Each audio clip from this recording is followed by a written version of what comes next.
The Lord be with you. And with your spirit. A reading from the Holy Gospel according to John.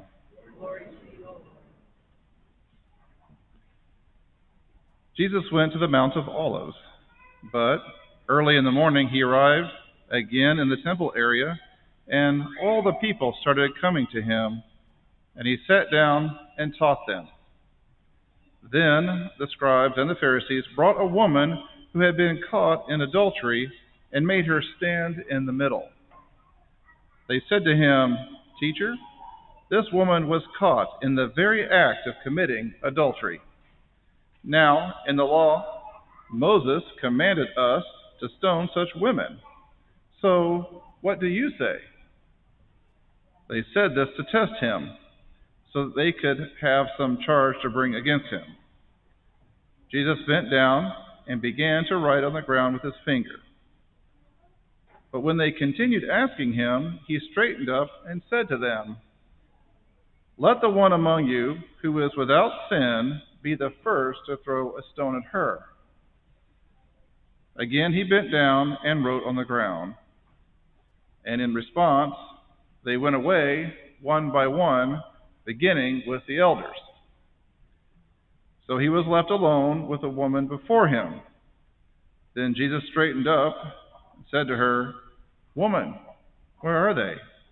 Has no one condemned you?" She replied, "No one, sir."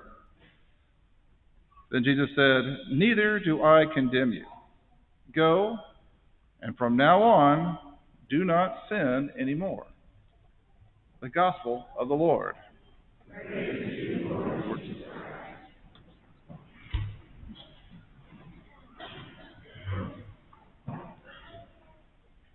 Whenever we as a people hear the word judgment, there are many different thoughts and sort of emotions that could be connected with this word. When we hear the word judgment, different sorts of ideas and images come to mind. Perhaps the thought of a judge sitting with his robes and his gavel, that could be a particular thought that comes to mind. Also, with the word judgment, there can be thoughts and feelings of marginalization, of oppression, of othering someone else. It is for this reason that within our spiritual journey, within our spiritual lives, oftentimes based particularly on this gospel that we have just read, we often hear the idea, we often hear the position that as a Christian people, we should never judge another person because we do not know where they are, we do not know where they are coming from, we do not know what circumstances are surrounding them at this point in time. Now, judgment, again, is a very loaded term. There are many different aspects and different positions and details that fall into this difficult aspect of the spiritual life. One thing that is of great importance, however, is that judgment within our human experience is exactly that. It is a dynamic that exists in the physical world purely within humanity. Judgment is something that exists purely within the human experience, within human society. Whenever we hear of a tragedy befalling someone from a natural cause, such as someone in our family or perhaps a friend who dies of cancer, someone who tragically is killed in an animal attack or some kind of natural disaster, we do not cast judgment on the event itself. We do not say that in the case, as has happened before in the Great Smoky Mountains, we do not judge a black bear as being evil or bad because it caused harm to someone. Because it is an animal, it is simply doing what animals do.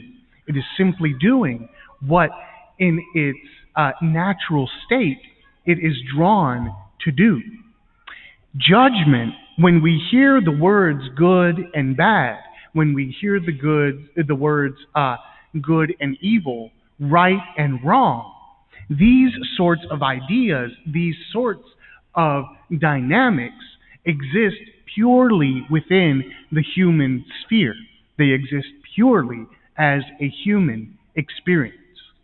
Now, with this, today we see how the Lord saves this woman from judgment by the Pharisees and the scribes. The Pharisees and the scribes, in bringing forth the woman who was caught in adultery, they placed before Christ the difficulty. They placed before him the question, you, Jesus, how do you judge this woman?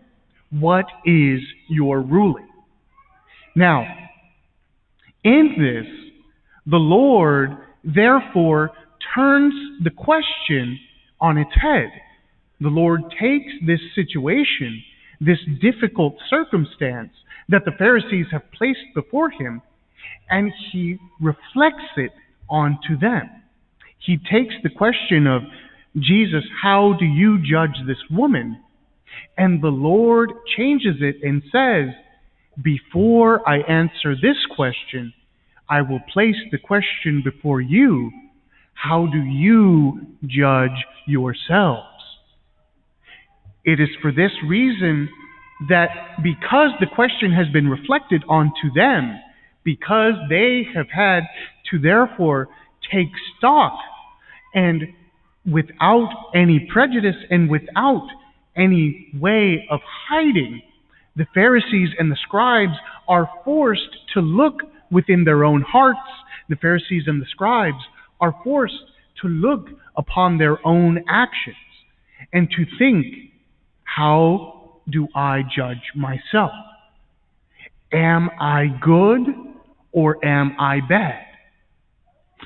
Now, this particular way of judging, where someone is declared either good or evil, oftentimes in our human experience, we take this responsibility upon ourselves.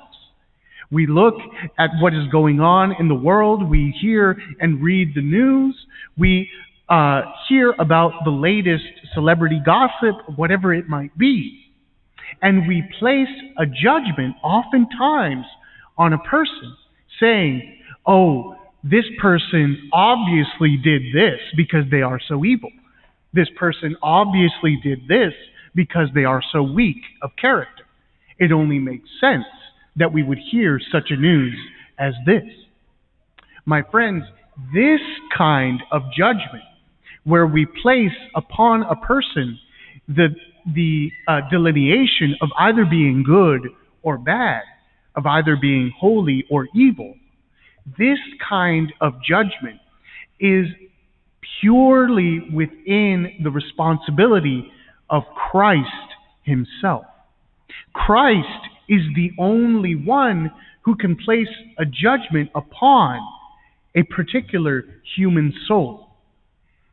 Whenever we, in our pride, in our greed, in our egoism, say that a person is bad or good, we are taking on a responsibility that is not ours. We are taking on the role of God in a way that is purely his own. Now, if this is the case, that we as a people are not allowed and not able to rightly and justly delineate who is good and who is evil, then what kind of judgment is within our own realm? What kind of judgment are we expected to take part in? And it is in this fact that always and everywhere, in order to grow in our spiritual lives, in order to progress in our spiritual journey, the kind of judgment that we are expected to take part in is the judgment of actions, the judgment of ideas, the judgment of ideologies.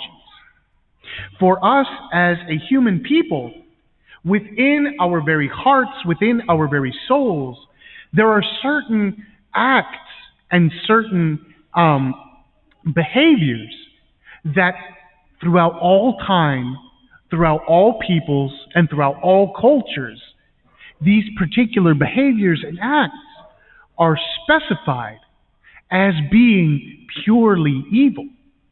Acts such as murder, such as theft, oppression of the least of our brothers and sisters, throughout all humanity, because we are made in the image and likeness of God, certain acts are always considered to be evil. Certain acts are always considered to be wrong.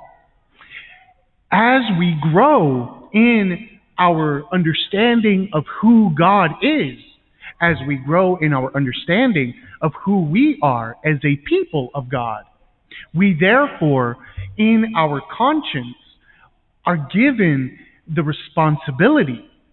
We not only have the ability, but we have the invitation, the expectation, and the responsibility, again, in our own lives to judge between what helps us to grow, what helps us to become a more profound Christian, what helps us to become a holier person. We are called to make separation between that which helps us and that which ultimately causes our downfall, that which harms us, that which keeps us from growing closer to God, that which keeps us in ways of life that harm ourselves and harm other people. Now, this particular aspect of the Christian life is very difficult. It oftentimes causes us to face truths that we would rather leave untouched, that we would rather leave hidden in the dark. We do not want to face the reality that more often than we believe, more often than we would like to think, we in our human weakness, we in our human pride, our human greed, we often fall short of what we could be. We often fall short of what we could become. Each and every one of us have vices, have sins and temptations that call to us in a particular way. And sadly, more often than not, we fall to these particular vices.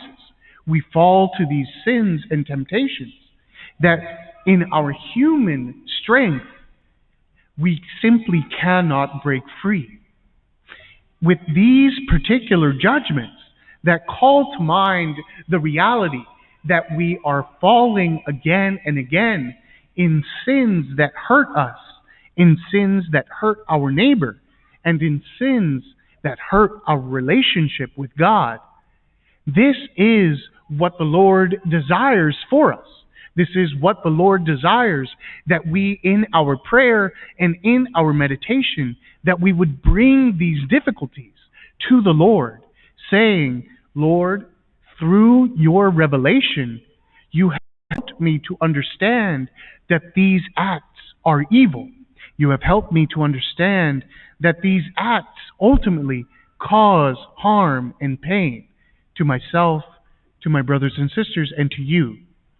Lord, in your judgment of what has been good and what has been evil, help me to be broken free of what causes harm, of what brings death, destruction, and evil into the world.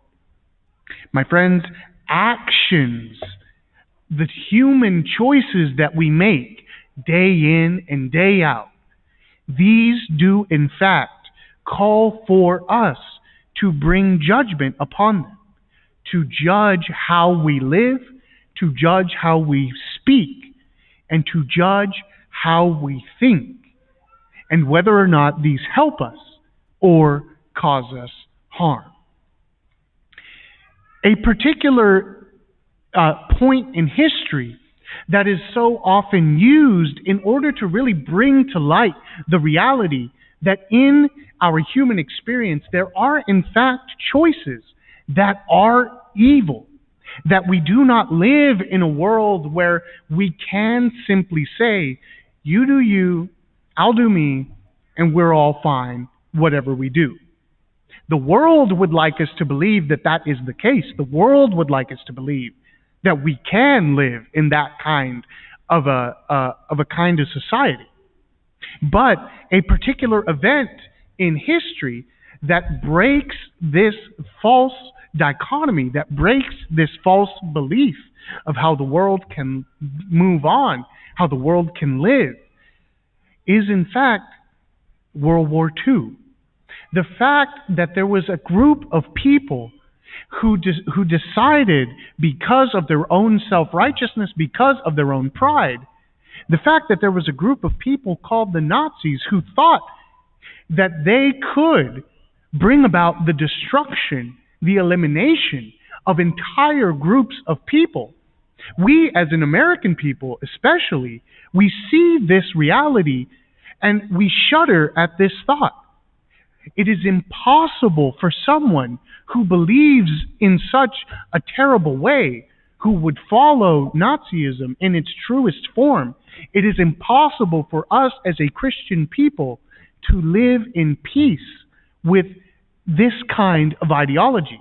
It is impossible for us as a Christian people to be able to live in a way where, that's how those people think, that's fine. How am I to judge this particular ideology? The fact of the matter is that because of the truths that Christ has taught us, because of the revelations that God has brought to us in salvation history, we know through the basis of the Ten Commandments what is good and right and holy.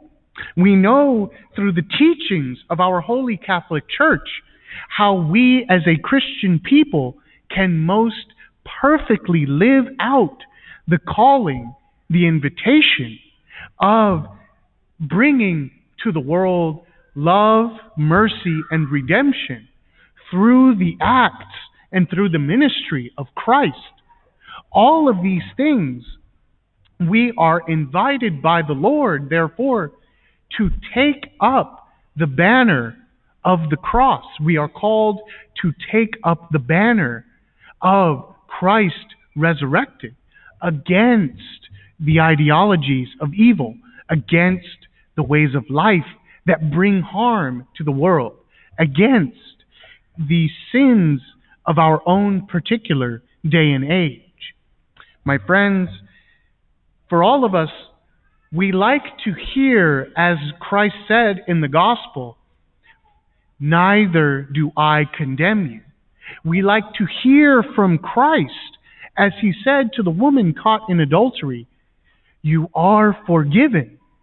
I do not condemn you." But more often than not, we push off to the side, or we willingly neglect the part immediately afterwards where Christ says, "I do not condemn you.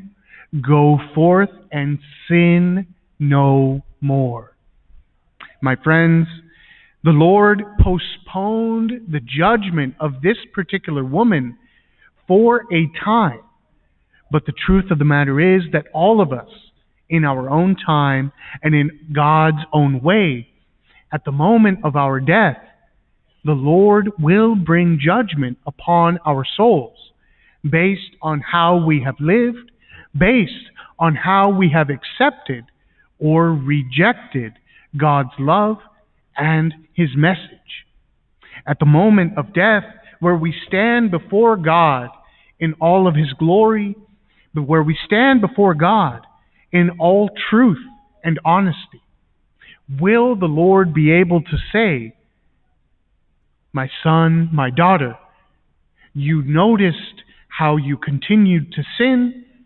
You sought my forgiveness and strength, and in this you became holy"? Do we have the ability to hear that and enter into eternal joy and eternal life with God in heaven? Or, when our time comes, will we be caught off guard like the woman caught in adultery?